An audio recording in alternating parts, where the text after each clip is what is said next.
I encourage everyone to see this review because Devin is on fire.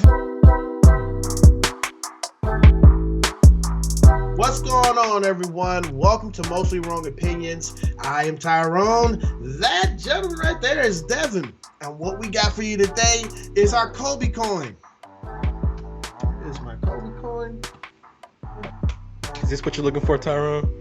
Is this what you're looking for? How the hell?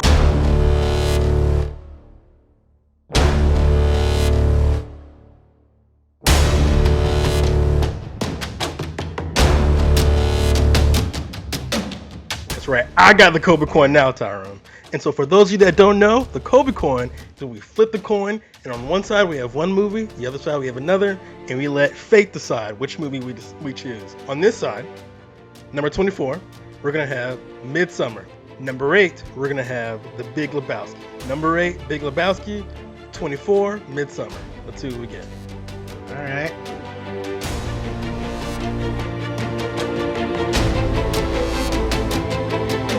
And the movie that we're going to do today is... That's supposed to be The Big Lebowski, but you know what? Because I've got the Kobe coin, fuck you, we're doing Midsommar. What time is it? 9 p.m. That can't be right. The sky is blue. This is what 9 p.m. is like here.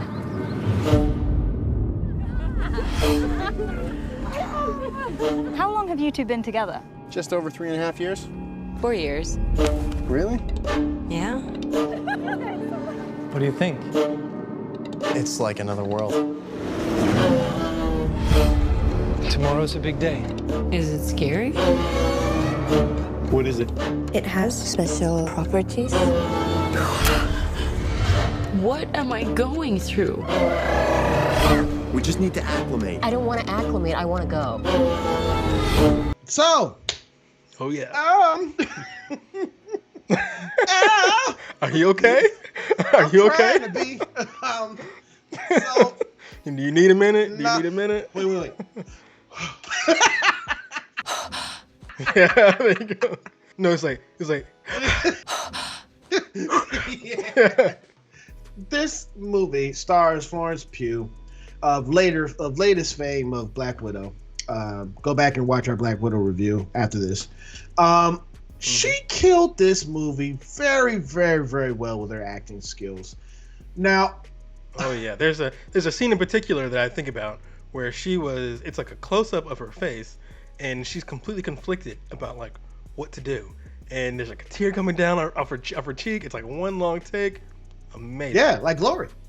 So, Yeah. But Except not the context. yeah, context is way different. So, we're not gonna spoil this too much for you guys. We're just gonna give you like the bare bones of this story, where Florence Pugh is going through a rough time in her life. She this is what you're gonna automatically see from the first scene is that she loses her family in a very dramatic way, and she has a boyfriend, but that boyfriend is very disconnected from her emotionally. Right. They seem to be going through a slow breakup. Yeah, super slow.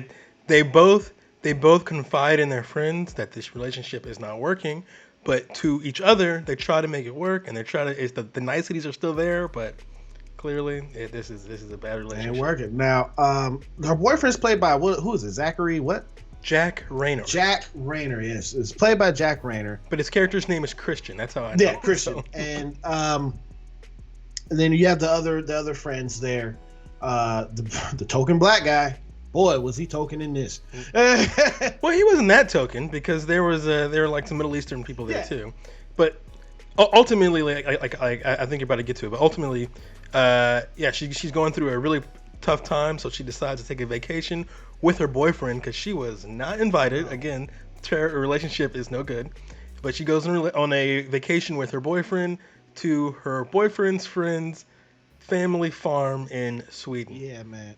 Or compound or whatever in Sweden. And things go awful. Things go just about as bad as it can get. No, yeah. I'm just going to tell you, I'm not going to spoil anything, but from the first thing that happens in this movie, as a black man or any sensible person on this planet, but especially as a black man, you see somebody do this, and then it just happens in front of your eyes, and it's the most horrific thing that you have seen, and they make it look very realistic. I'm gone. Okay. But see, there was a character, and I love that you said that, because the film thought the same thing. There was a character that tried to do that. There's two characters. Yeah. They were like, we're out of here.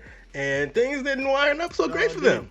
But So, I'm not no pussy like them. They go get not being pussy does not help you. This does not Nah, they said that he help was you. chicken. Nah, They said he nah, was they chicken. everybody gonna get uppercut like Street Fighter. Hadouken! For real. Bring Ryu and Ken out of there, boy. That's I'll really just funny. tell it. I like the way this movie begins. It kind of has like a little short story where Florence Pugh is unsure of what to do.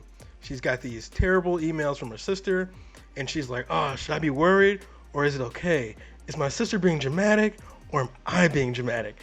And her boyfriend's like, no, it's fine. Don't worry, it's fine. And it turns out it is not fine, and she definitely should have done something.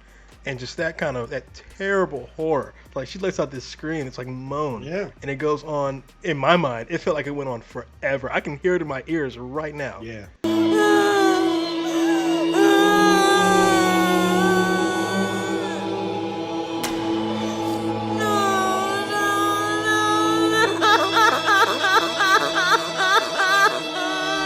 Awful.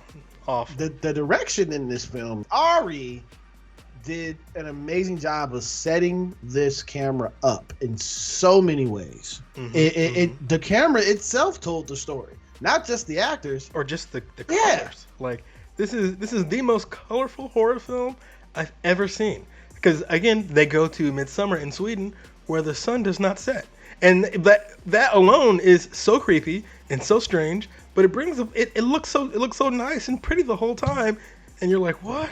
The colors they just pop the whole time, and it makes this the brightest, most prettiest horror film ever, which is a great juxtaposition from like what is happening. Everything looks fine, and everybody's singing and happy, and you're like, this is not okay. Everything in this film is beautiful, from the landscapes to the clothing that they're wearing, to the to even the food that they're making.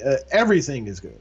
And I've seen this movie a couple times now, but if you really pay close attention to the clothes, they even mention that they're hand stitched, and each character kind of tells a little story through their clothes. Like, and the level of detail Ari Aster has in this film is insane, and I think it's just magical. It's magical, and every scene in this movie, from the beginning, but also like when they arrive there, it's unsettling. It's unnerving. You can't get comfortable. Yeah, you just cannot get comfortable. The horror in this is based around a cult. These people are crazy. Yes, they are crazy. But these people have something that our main character needs, and there's where a lot of the conflict comes from. Our main character, I don't want to spoil anything, but our main character needs one thing and one thing alone, and that just happens Vin to Diesel. be the only thing. Yeah, exactly. A little bit of Vin Diesel. There's always room for family. A little bit of family. You know, that's all she needs. A little bit of family. And she's having the hardest time finding family through her own family because of that terrible tragedy that we talked about. And her boyfriend seems to be unable to provide it. But this cult, they seem to have plenty to go around. And it is horrible. By the end of this movie, one of us believe that is resolved. But me, I'm just gonna say it. I don't think it's resolved. This movie is horrible. Okay. Wait, it's what again? It's horrible. Say it really slow. Horrible. And what's the genre? Horror. And I feel like that is missing in like the vast majority of horror films. They splash blood everywhere, they startle you and scare you, but nothing really horrible actually happens on screen. It's just startling. This is horrible. It is all, from the first scene to the last scene, every scene is horrific. Well, as it should be in a horror film. And with all the things that happens to this main character in this film, I'm sorry, it gets me to a place of disbelief that I don't think in reality, because movies supposed to reflect reality, that any of that would. They are absolutely not supposed to reflect reality. I don't know what you're about to say next, but that is wildly Some wrong. movies. No movie is ever. As a matter of fact, do you know what the definition of a movie is? Tell me. It's reality without all the boring parts. How does one describe drama? Drama is life with the dull bits cut out. That's the definition. So it's not supposed to reflect reality at all. Well, in my mind, the stuff that happens in this movie, and if I was going through the stuff that Florence Pugh's character was going through, all that stuff trumps what I was going through.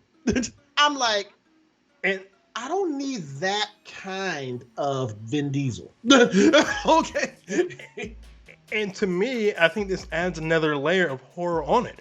Because you're right. After you see that first taste of horror, I'd be like, I'm out of here. But out of here where? They're in the middle of nowhere in a foreign country where these people clearly control every single thing you see.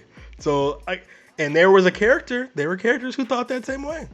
Did not work out for them. And you see how you're putting yourself in the film. You're saying, what would I do in this film? What would I do?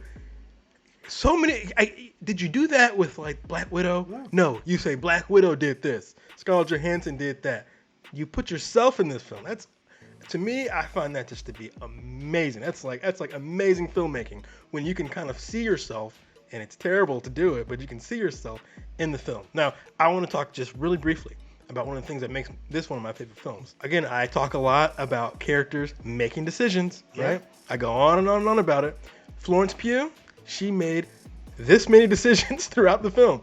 Not because she didn't want to, she always wanted to. But her boyfriend in particular was there to make the decision for her or take her agency away from her. Like that first scene where she's like, should I react to this? Should I do something? Boyfriend's like, no. It's fine. It's okay. It's fine. And she's like, okay. Then she's like, well, what should I feel so terrible. What should I do? And the boyfriend's like, I guess you can come Sweden. So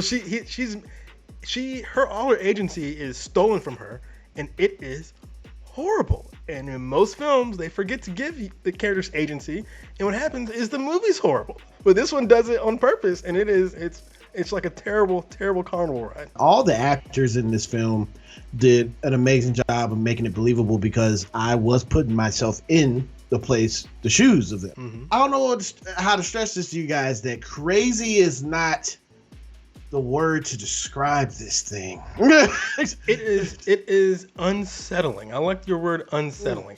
To me, it's like being stabbed with like a butter knife. Like it just hurts, and it's just pain the whole time. It's just like agonizing. Over 2 hours of it, and you're just like, oh, you're squirming, you're screaming, and the movie to me, it feels like it won't end. You're just like, please, God, end it. Now, this movie, we did it on our Kobe Toy a couple weeks ago. This movie lost to Cure for Wellness. This beats Cure for Wellness in the sense of weirdness, bro. I found A Cure for Wellness to be weird because it kept shifting genres. Yeah. This movie was like, this is a horror film. Yeah. And horrible things will happen, and they will not stop for over 2 hours. I hope you're ready. I just remember watching this movie for the first time in the theater and hearing like Florence Pugh's moan after that first scene or after that terrible tragedy. Mm-hmm. She's like, and I'm like, it so felt bad. So real. Oh my God. It's like awful.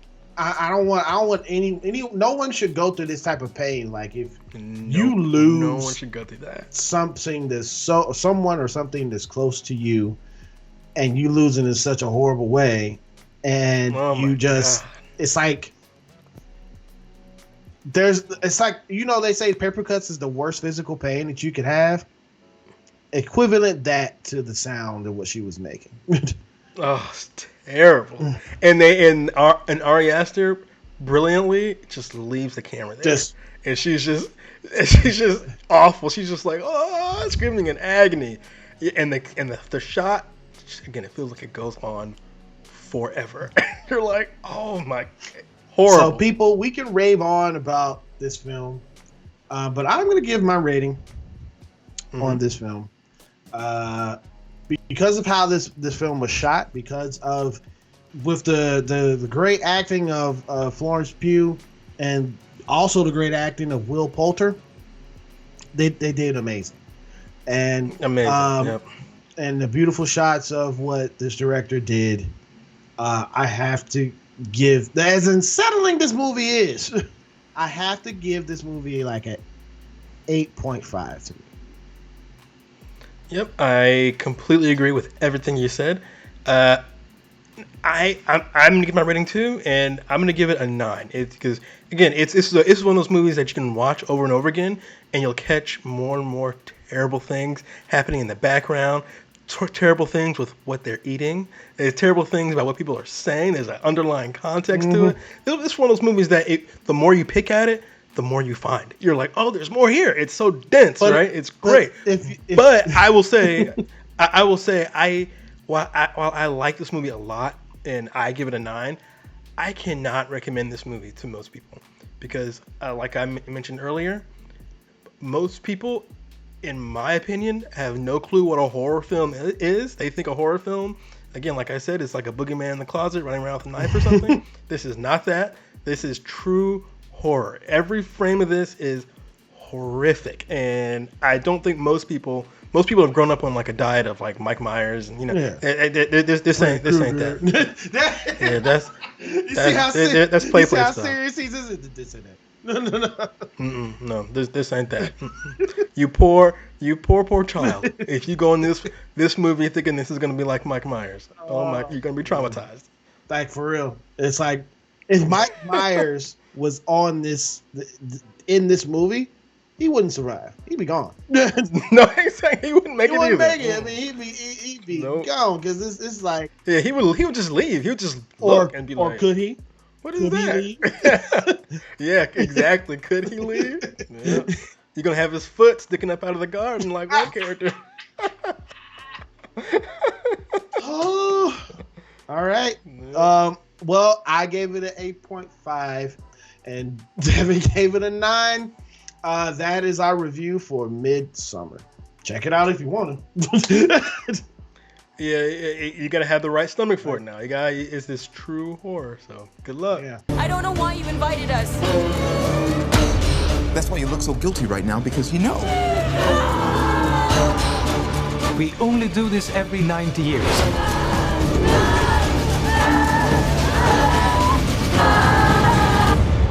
I was most excited for you to come.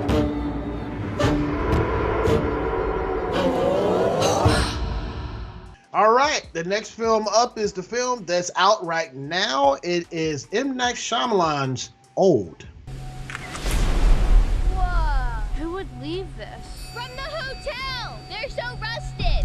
What's happening? Found stuff from the hotel in the sand. Ready or not, here we come!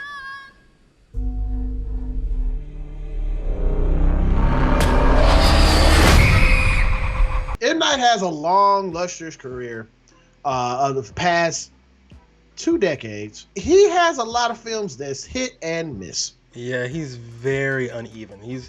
To me, I think he's probably the most uneven director that's like still working. Exactly, because this film, it had some ups, but it definitely had a lot of downs for me. I don't remember any ups. I remember sitting in the theater, bored to tears, wishing I could look at my phone. That's what I remember.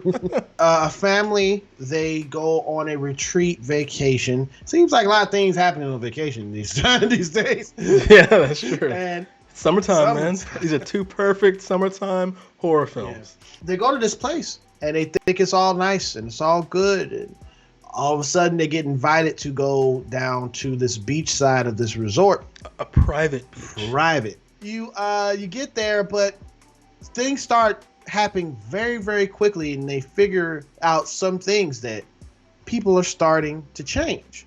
Mostly they definitely see how it's happening when it comes to the children that's with them. Right. They go to this beach and everyone's getting old. I'm sorry, Tyron, I had to cut you off because you've already dedicated more words to me than I think M. Night Shyamalan dedicated to this idea, because it is thin. They go to a beach.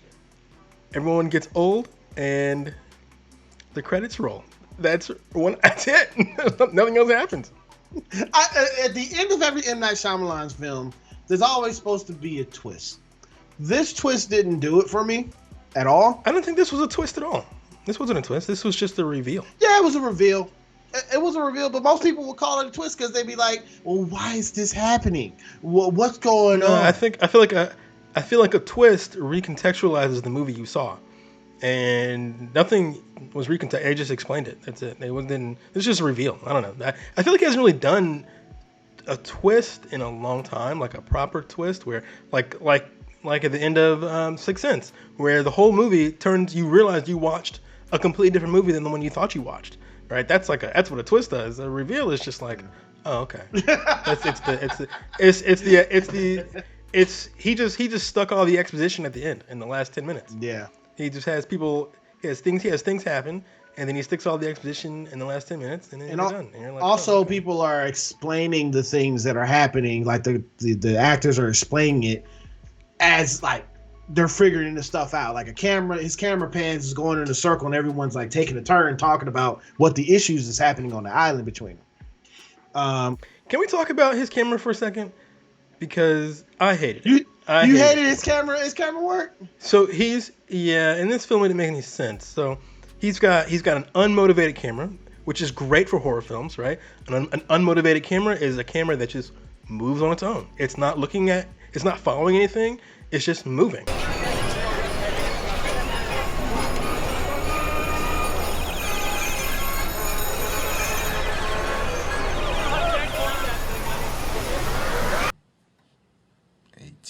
Or 19. I'm not really sure.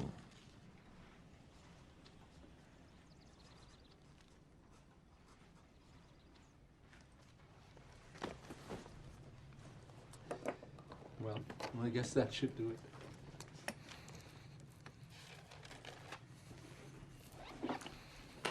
Now, some directors hate unmotivated cameras because they call attention to themselves. They're kind of flashy, and they're either flashy or they're like amateurish because they call attention to themselves. But in horror films, it makes you uncomfortable, makes you unsettled, right? Because the camera's just floating around and it's not looking at things you want to look at. Yeah. But to me, I was like, why are we here? Why are we looking at this? Right? Like there are shots where they're just framed like this. It's just like someone's eye in the corner. And it just sits there for a long time, and you're like, "Can we move on from this shot?" And then the camera like drifts out of focus, and then it just sits right here, and you're just like, "All right," but it just stays, and you're like, "M. Night, are you there?" It's terrible. It's terrible. I hate it. Are you there? Yeah, I hate it. It's awful. Yeah. I have to agree with that when it comes. I mean, I did like that how he had the camera when everyone in the film was noticing that the children was getting older. The audience did not see the kids. They had the camera behind the kids, and I hated that too. I'm like, I think it's because they didn't have the prosthetics, and like I guess, or they didn't have an actor. I feel like they were missing something. I'm like, just go ahead. Like you don't have the need. It just felt too forced. Like I hated it. Like you're right. There were scenes where the kids would get older and their voices would change. Yeah. Right. But then the camera would linger on someone else's face, looking at the kids, and go, like very Spielbergian. There's like they call it the Spielberg face. Think of Jurassic Park when they get out of the car and everyone goes, yeah.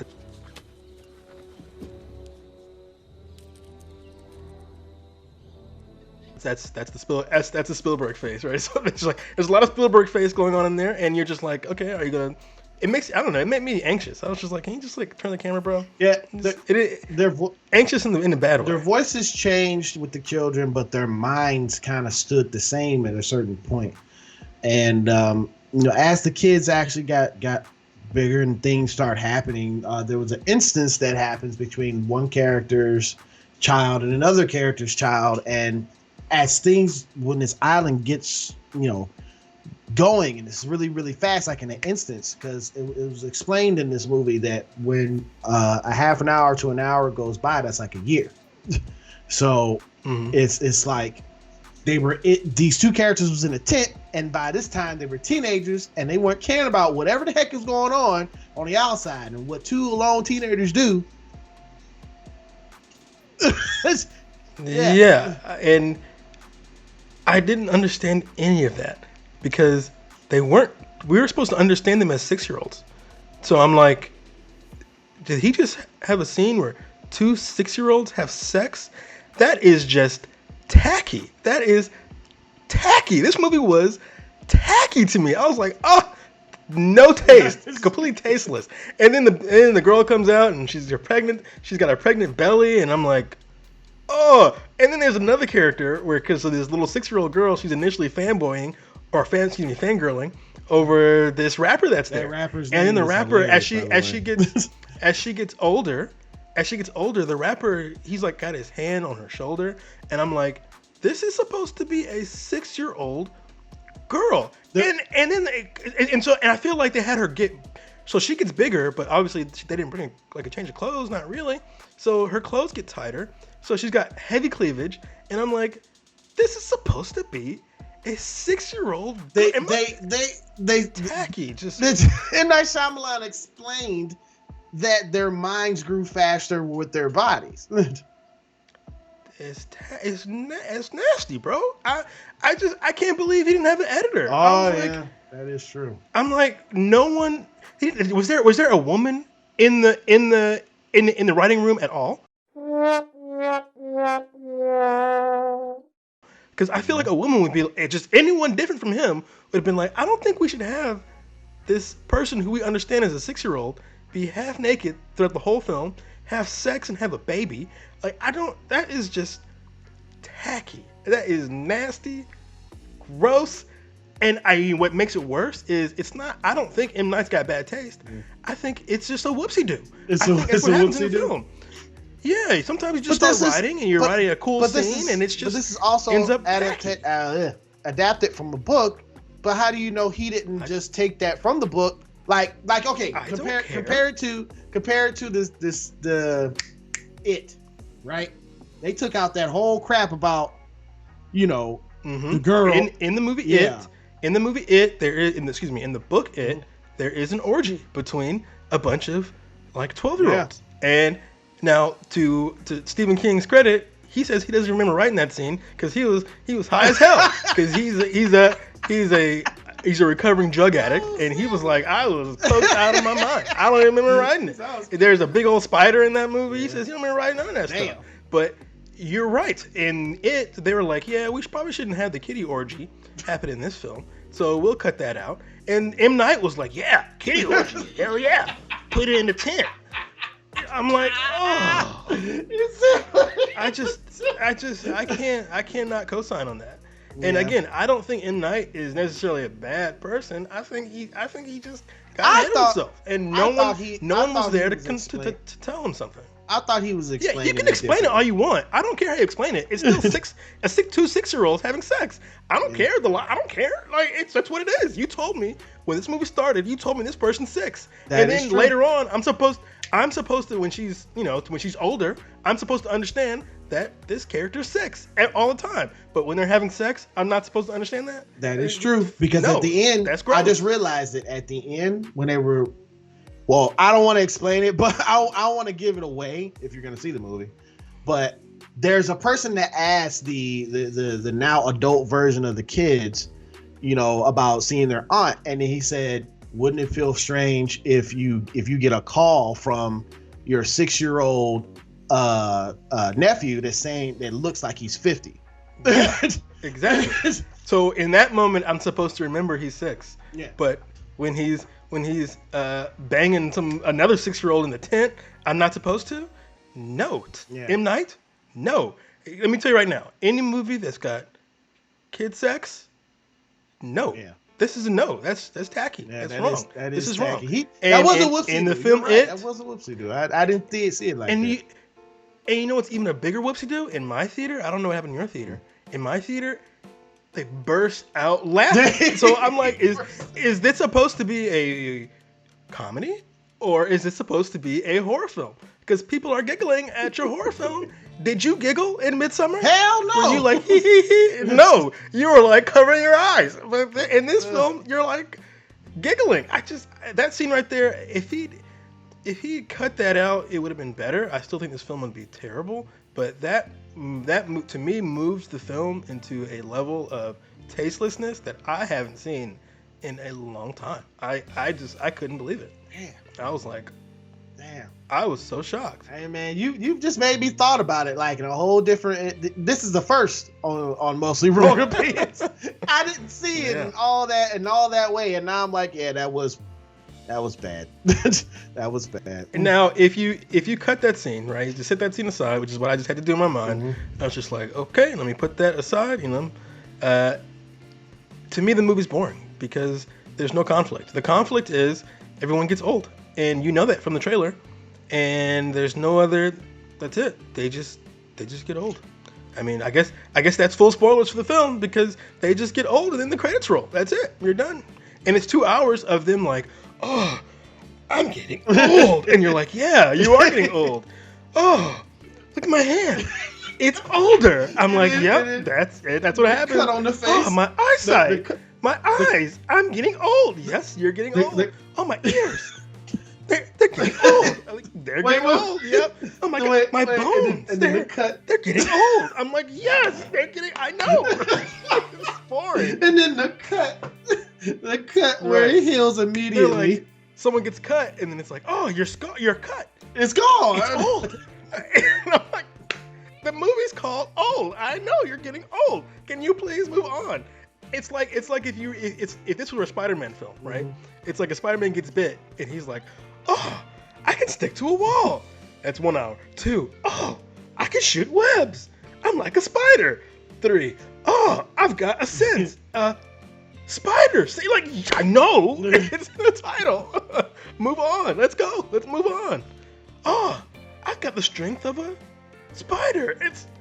That is boring, bro. That's dull. I can't with it. And the whole time, I felt like I got old. I'm watching that film. I'm like, will this movie end? And we talked briefly. I'm sorry to like hold court here. I have so much to say, but we talked briefly before. I'm not sure if I've seen a movie this tacky and a movie that I disliked this much in a long time. Now, in that way, though, it almost kind of makes it worth it because you're like, wow, that was a strong feeling I had about this film. And so, but I don't think it was intentional. That's why it's the same thing with the kids having sex. I think all that stuff was tacky unintentionally. So I didn't like it. And then there's there's another stuff with, they talked about mental illness and how mental illness apparently makes you violent. That's not true. And I did not like that either. Like, nope, that's a stigma that I thought we've moved beyond this. Nope. It's tacky. It's just tacky, man. He needs an editor. That was awful. I couldn't believe it. So, and also, I saw a Wired interview with him. He is currently writing another film that's based upon a book. So, hey, fine by me, man. He has written good things. He can be a good writer, but I think he needs an editor. He needs someone. At best, if I were to just close my eyes and I'm like, if I can get this movie to be good, then if I were to do that, then this movie should probably be 15 minutes, 20. Like it's like a short film or a skit, maybe. Yeah, but there just wasn't. There was not enough for 2 hours. Yeah. There's just. It was too slow. I can definitely see short film with this film. Exactly. Yeah, that's what it feels like. He's got one idea. Everyone gets old, and there's no other ideas in this film. Nothing else happens. Again, just to contrast this about Midsommar, we talked about breakups, we talked about family, we talked about cults, we talked about the definition of horror. All you can talk about in this film is old people getting old, yeah, and child sex, like. Yeah. This is the first time on Mostly Wrong Opinions that I watched a movie thought it was something, and then Devin brings up something. I'm like, yeah, and then at the end, with what the last statement of what he wrote, it makes sense with what Devin just said. I'm like, he saw this already here, and he put it in there anyway. It was an accident, you know? And you know what? That's okay, M. Night. No one is perfect. We talked about this with Zack Snyder. No one's perfect. It's okay. But that's what an editor is for. An editor says, did you know that you're making a accidental child sex movie? And M. Night's supposed to say, oh, shit, and fix it, right? Like they did with It. Like they're like, oh, we don't want that in there. You're right. What if they rearranged this film? What if the 20th scene became the 15th scene? What if the 8th scene became the 50th scene? Would anything change? No, nothing changes. Things just happen in random order.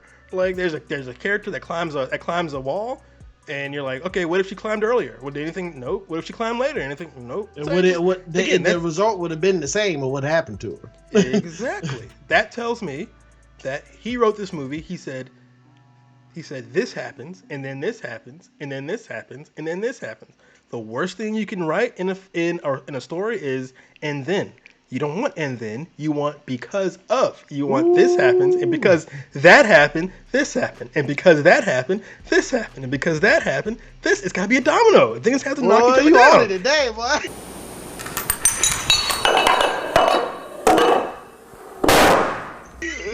But this film is just random. It's like, what is this trash? I encourage everyone to see this review because Devin is on fire. Boy, okay, well, shoot. I'm going to give my rating now. And because of all the things that is brought up here and reconfiguring my mind of, yeah. This movie went from a 6 to a damn 2 for me. Yeah. Tyrone, I gotta give this my worst rating. I can't give out a 0 because, like you said, some of his shots are nice, you know. But you know, the acting I thought was bad. I thought the story was tacky, and I thought it was boring and slow. I gotta give this a 1. This is a 1. I root for M. Night. I want M. Night to win. You know, I like, to be blunt, I like non-white male directors. I root for them. There's so many white male directors. I want to see some non-white male directors win. But this was a loss, man. This was tough. I think I hated this film. Did not like it. Damn, do not recommend it. It is right down there with Mortal Kombat and what is it? Those who wish us dead, wish me dead, whatever. Yeah, it's bad. It's bad, but it is shot in a pretty way. It's annoying. It doesn't make any sense for him to be shooting like that, but it's artistic. But I don't recommend this movie. I didn't like this movie. M. Night, get an editor, bro. Get an editor. This is bad. This is bad. What about that shot where the kids were in the tunnel, not the tunnel, but what the fuck is that? When they were in the cave, and then the one who was obsessed with being beautiful was like turned into like a monster type of stuff. What about that shot? Yeah, that was cool. Yeah, that don't carry you through the film though. You know, it don't. Yeah, but you know what? That was cool and that was creative. And like I said, stick that in your 20-minute short. That's great. You know, that's awesome. Leave that in. Take out the kitty sex. Get that out. Yeah. Keep her in. As a matter of fact, you could give her a bigger role. You know, that would be better. But you could pad it out. Maybe she could be some kind of villain in the film. I don't know. Do something. The movie was just sat there. We sat on the beach, watched everybody get old, and the credits rolled. Nope, didn't like it. Not for me. All right. Well, I gave this movie a 2. It went from a 6, and then everything was like enlightened to me. You're like, you're right. It was a 2 for me, and which, by the way, 6 is still kind of bad. I agree. But it was a 2, and Devin gave this his lowest rating 1. And that is our review for M. Night Shyamalan's Old. Try again, bud. Sorry.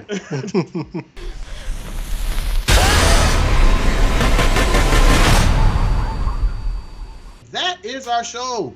We'd like to thank you for clicking on this video. Again, my name is Tyrone. And I'm Devin. And please do us a favor, subscribe to the channel, hit that notification bell to stay up to date with everything we do right here on Mostly Wrong Opinions. And if you did like this, you can leave a like. But if you didn't like what we were saying, you can leave a thumbs down if you want to. Whatever it is your opinion. But just remember one thing, it's mostly wrong. Have a good one.